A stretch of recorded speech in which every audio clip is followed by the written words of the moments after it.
હાથમાં ત્રિશૂળ અને તેજ તણો નહીં પાર એવા માતાજી પ્રગટ થયા અને કહે છે કે બેટા મૂળું, તું મને સમરે અને હું ન આવું એવું તે કઈ હોતું હશે? હું ઓખાના મંડાણની ગાંડી દેવ તારી સાથે વેણે વાતો કરીશ. ત્યારે મૂળું કહે છે કે માળી, મારા ઓખામાં સેજક નામનો બાદશાહ બધાને બહુ જ હેરાન કરે છે.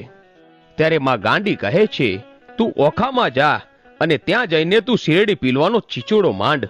જેમ શેરડી પીલાય ને તેમ એના રાજને પીલી નાખું તો જાણજે કે હું ગાંડી દેવ બોલી હતી.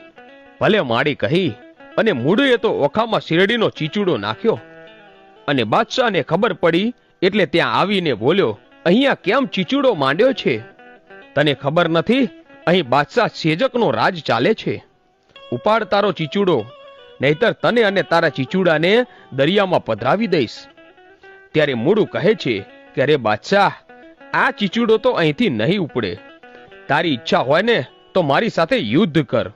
અને પછી તો બાદશાહ અને મૂળુનું યુદ્ધ થાય છે.